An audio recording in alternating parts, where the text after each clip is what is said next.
बिस्मिल्लाहिर्रहमानिर्रहीम। अस्सलाम वालेकुम डियर स्टूडेंट्स। आज हम लोग चैप्टर नंबर 7 का last topic enzyme inhibition study करने लगे हैं।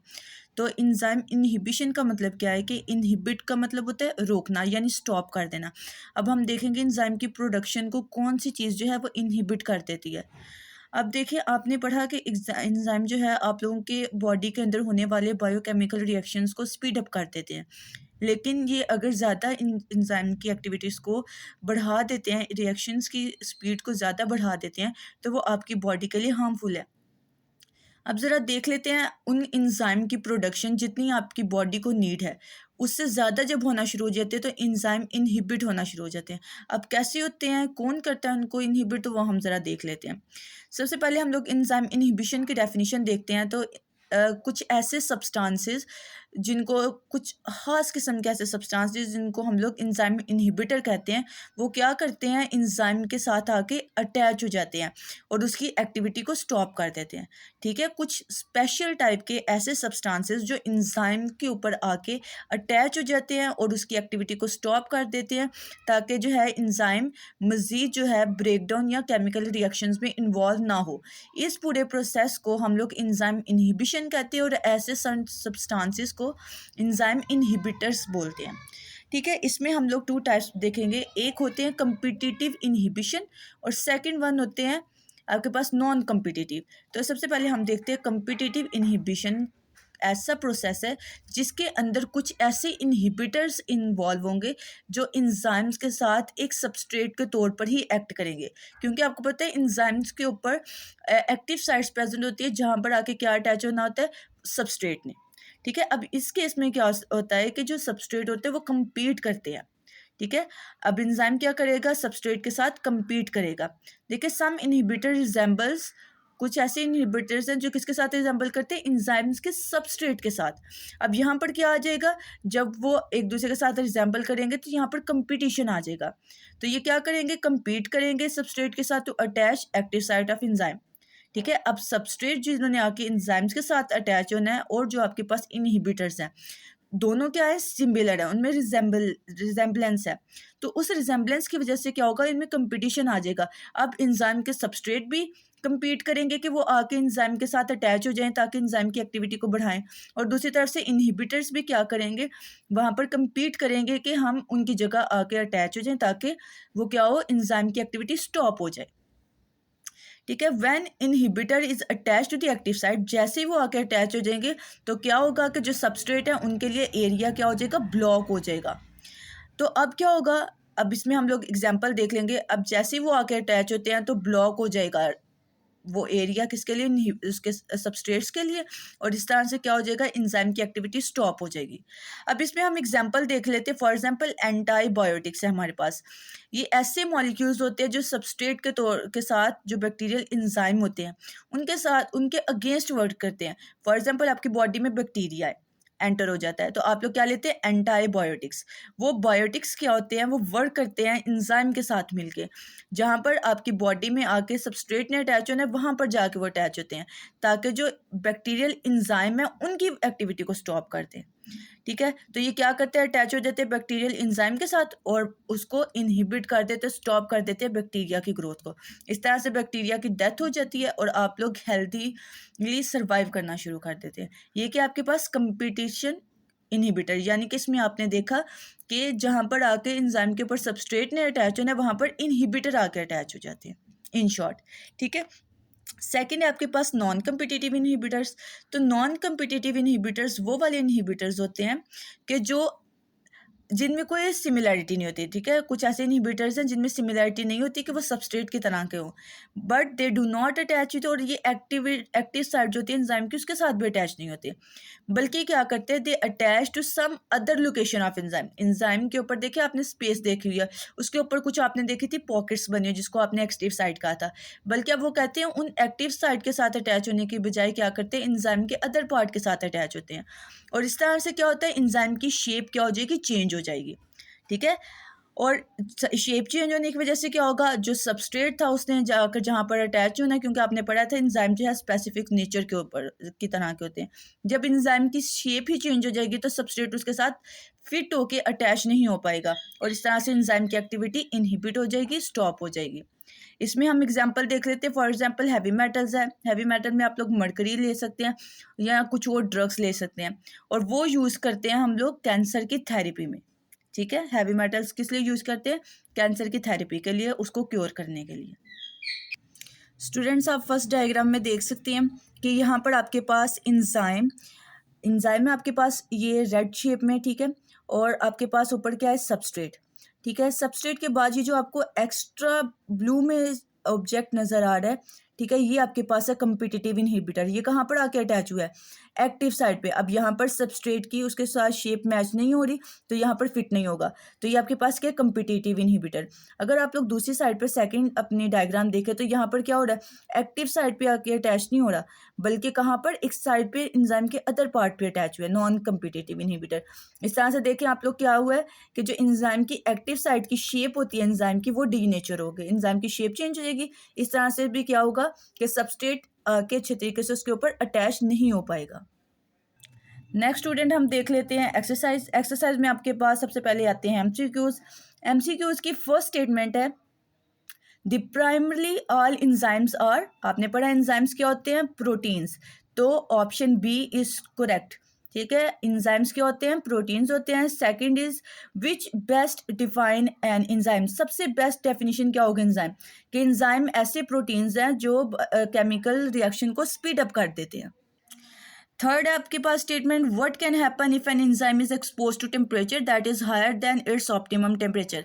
अब आपसे कह रहे हैं कि अगर आपके पास कोई भी एंजाइम है तो उसकी एक्टिविटी में अगर टेम्परेचर, ऑप्टिमम टेम्परेचर यानी कि सर्टेन एक स्पेसिफिक टेम्परेचर से ज़्यादा टेम्परेचर हो जाता है तो आपने क्या पढ़ा था, एंजाइम डीनेचर हो जाएगा और उसकी क्या हो जाएगी, डीनेचर होने की वजह से शेप चेंज हो जाएगी और उसकी एक्टिविटी रिड्यूस हो जाएगी। तो ऑप्शन बी आपके पास करेक्ट है कि एंजाइम्स शेप विल चेंज यानी कि डीनेचर हो जाएगी एंड पोटेंशियली उसकी एक्टिविटी रिड्यूस हो जाएगी, कम हो जाएगी। Fourth statement is enzymes are specific in their action because, enzyme क्या होता है, स्पेसिफिक नेचर के होते हैं। क्यों होते हैं, क्योंकि इनकी जो एक्टिव साइट है वो भी स्पेसिफिक सबस्ट्रेट के लिए बिल्कुल फिट होती है, यानी कि जैसे एंजाइम का एक्टिव साइट होगा उसी शेप का आके सबस्ट्रेट भी अटैच होगा। तो option A, their active site fit specific substrate, is a correct option. Statement number 5 is prosthetic group are, prosthetic group क्या होता है, जो टाइटली बॉन्ड होता है एंजाइम के साथ, तो इसकी ऑप्शन डी जो है आपके पास करेक्ट है। 6 है आपके पास, how does increasing temperature affect the enzyme activity, बल्कि एंजाइम की एक्टिविटी को हम कह सकते हैं इनडायरेक्टली करता है इफेक्ट, लेकिन क्या होता है कि इसकी वजह से जो बायोकेमिकल रिएक्शन है उसकी एक्टिविटी स्टॉप हो जाती है, इसलिए no effect on enzyme. Statement number 7 is, how does competitive inhibitors affect the enzyme action, किस तरह से कम्पिटिटिव इनहिबिटर्स इफेक्ट करते हैं एंजाइम को, इफेक्ट को। आपने भी पढ़ा है कि वो एक्टिव साइट के साथ जाकर अटैच हो जाते हैं, उसको ब्लॉक कर देते हैं, यानी कि option number C, attaches and block the active site. उसके बाद आपके पास है statement number 8, an enzyme work best at pH 7.4, it is placed in an acidic solution with a pH of 4, how will this affect the enzyme. तो option A आपके पास true है, जैसा कि आपने पढ़ा था, active site will modify, active site क्या हो जाएगी, मॉडिफाई हो जाएगी यानी कि चेंज हो जाएगी और रिड्यूस हो जाएगी substrate binding site. Statement number 9 है आपके पास, what is the true according to the induce fit model of enzyme action, induce fit model के अकॉर्डिंग एंजाइम एक्शन कैसे वर्क करता है। तो इसमें ऑप्शन ए आपके पास ट्रू है कि एंजाइम्स की जो एक्टिव साइड है वो अपनी शेप चेंज कर लेगी ताकि जो सबस्ट्रेट है वो इजीली आके उसके साथ अटैच हो जाए। इसमें आपने पढ़ा था कि इसके अंदर रिजिड स्ट्रक्चर नहीं होगा। ठीक है, statement number 10 is, what is the true about the optimum pH value of the following enzyme of digestive enzyme. Option A is true, that is pepsin work at low pH। ठीक है, हम लोगों ने पढ़ा था पेप्सिन हमेशा लो pH पे work करेगा और ट्रिप्सिन हमेशा हाई pH पे वर्क करेगा। अब चलते हैं हम लोग एक्सरसाइज के शॉर्ट क्वेश्चन आंसर की तरफ। तो सबसे पहला हमारे पास शॉर्ट क्वेश्चन है कि define metabolism and differentiate between catabolism and anabolism. आपको पता है हम लोगों ने डेफिनेशंस भी पढ़ी थी। देखो क्वेश्चन नंबर 1 का आंसर है आपके पास, पहले हम लोग लिखेंगे मेटाबॉलिज्म की डेफिनेशन। ठीक है, फिर हम लिखेंगे कैटाबोलिज्म की डेफिनेशन और उसके बाद हम लोग एनाबोलिज्म की डेफिनेशन लिखेंगे इंक्लूडिंग इट्स एग्जाम्पल। ठीक है, ये आपने ब्लू ब्लॉक में भी कंप्लीट पढ़ी थी। यानी कि मेटाबॉलिज्म क्या है, सम ऑफ ऑल केमिकल रिएक्शन, ठीक है, जो ऑर्गेनिज्म की लाइफ को सस्टेन करने के लिए यूज़ किए जाते हैं। इसमें आपने पढ़ा कैटाबॉलिज्म एंड एनाबॉलिज्म। कैटाबॉलिज्म में आपने पढ़ा कि एक कॉम्प्लेक्स मॉलिक्यूल जो है उसकी ब्रेकडाउन होती है स्मॉलर वंस में। एनाबॉलिज्म में क्या पढ़ा आपने कि जो आपके पास स्मॉलर वंस है वो मिलते हैं और एक बहुत बड़ा मॉलिक्यूल बना देते हैं। तो ये आप लोग लिख देंगे क्वेश्चन नंबर 1 में। क्वेश्चन नंबर 2 है आपके पास, which type of metabolism demands input of energy. Metabolism में आप लोग क्या देखते हैं कि किस किस्म की एनर्जी का इनपुट चाहिए होता है। इसमें आप लोगों ने इसको डिस्क्राइब करना with the help of example.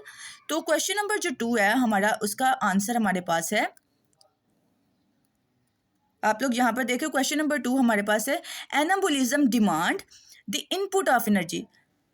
क्यों? क्योंकि आपने देखा हमारे पास दो रिएक्शंस होते हैं, कैटाबॉलिज्म एंड एनाबॉलिज्म। ठीक है, एनाबॉलिज्म में क्या होता है, हमारे पास छोटे छोटे मॉलिक्यूल्स, ठीक है, वो मिलते हैं और तो फिर हमारे पास एक बड़ा मॉलिक्यूल बनता है।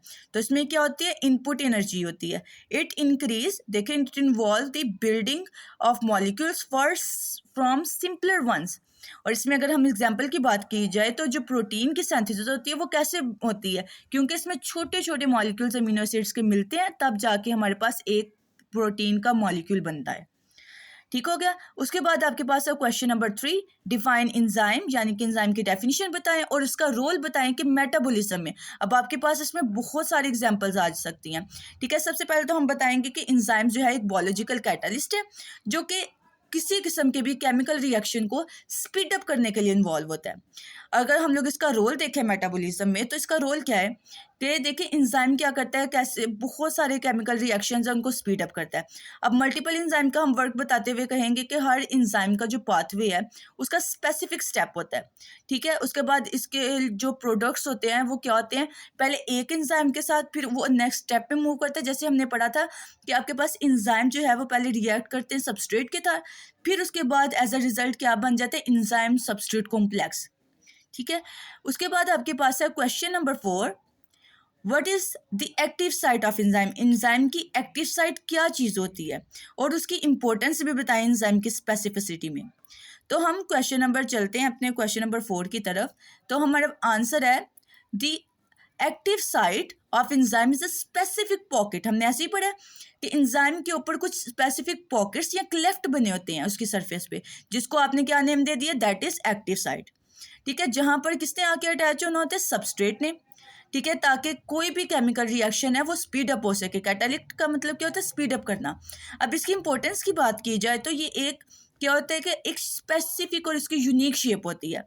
ठीक है, अब जिस किस्म का आपके पास एंजाइम होगा, जिस स्पेसिफिक नेचर का, उसी के अकॉर्डिंग आपके पास सबस्ट्रेट आके अटैच होना चाहिए। वो जब बाइंड होगा तब आपका क्या होगा, रिएक्शन स्टार्ट हो जाएगा। अब चलते हो क्वेश्चन नंबर 5 की तरफ। Provide an example of specific enzyme substrate pair. इसकी हमने अब आपने एग्जाम्पल देनी है, तो हम क्वेश्चन नंबर 5 के आंसर की तरफ चलते हैं। Example of specific enzyme substrate pair या कॉम्प्लेक्स की बात की जाए तो वो आपके पास क्या है, amylase and starch. For example आप कहते हैं कि जो अमाइलेज है वो स्पेसिफिकली किसके साथ बाइंड होता है, स्टार्च के साथ, स्टार्च मॉलिक्यूल के साथ अटैच होगा, फिर उसको क्या करेगा, ब्रेक डाउन करेगा इनटू सिंपलर शुगर। ठीक हो गया, यानी कि आपने अमाइलेज, अगर आप पेप्टिनेज कहते हैं तो उसके साथ आप डिफरेंट और कोई मॉलिक्यूल अटैच होना था। अगर आपने अमाइलेज की बात की है तो उसके साथ आपके पास स्टार्च है। अब अमाइलेज क्या है, एंजाइम स्टार्च की ब्रेक डाउन करवाएगा और उसके रिजल्ट में सिंपल शुगर आपको मिल जाएगी।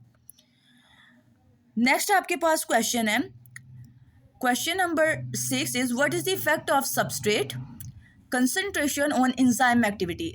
सबस्ट्रेट की कंसंट्रेशन हम जैसा कि पहले पढ़ चुके थे कि अगर सबस्ट्रेट की कंसंट्रेशन मैक्सिमम हुई, मैक्सिमम कहाँ तक, एक ऑप्टिमम लेवल तक, तब क्या होगा, एंजाइम बहुत अच्छे तरीके से वर्क करेगा। अगर तो वो कम हो जाते हैं या बहुत एक्स्ट्रा हो जाते हैं तो एक्टिव साइट को क्या हो जाएगी, बाइंड हो जाएगी, उसके पास उतना एरिया नहीं रहेगा अटैच होने के लिए, तो फिर एज अ रिजल्ट क्या हो जाएगा, वो वेस्ट हो जाएंगे और एंजाइम की एक्टिविटी स्टॉप हो जाएगी।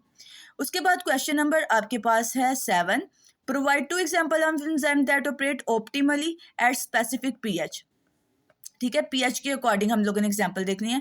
देखिए क्वेश्चन नंबर 6 आपके पास क्वेश्चन नंबर 7 है, इसमें आपको बताया जा रहा है कि पेप्सिन ऑपरेट करती है optimally in acidic condition with a pH of 1.5 to 2.0। Clear आपको बुक में एग्जांपल दी हुई है। वाइल जो ट्रिप्सिन है वो फंक्शन करती है एल्कलाइन कंडीशन में with a pH of around 7 to 8।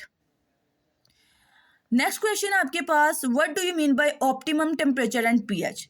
Optimum pH और टेम्परेचर की आपने एग्जैक्ट डेफिनेशन बतानी है with the help of example. ठीक है, देखिए ऑप्टिमम टेम्परेचर क्या होगा, maximum temperature but at a certain level. Same इसी तरह से पीएच की भी आप लोग डेफिनेशन यही बताओगे कि maximum pH but at a specific rate. उसके बाद आपके पास question number 9, what type of enzyme inhibitors inhibit the enzyme without reaching to active site. हमने इधर एग्जांपल्स देनी है एंजाइम इनहिबिटर्स की, उनकी टाइप्स बतानी है। और आपके पास जो 10th वाला क्वेश्चन है वो भी यही है सेम के कम्पिटिटिव इनहिबिटर और नॉन कम्पिटिटिव इनहिबिटर, इनके अंदर डिफ्रेंशिएट करना है। तो दोनों का आंसर सेम होगा, बस क्वेश्चन नंबर जो 9 है ना आपके पास, उसके अंदर जस्ट आप लोग उसमें एग्जाम्पल बताएंगे और 10 में आप लोग कंप्लीट डिटेल में डेफिनेशन और एग्जाम्पल बताएंगे।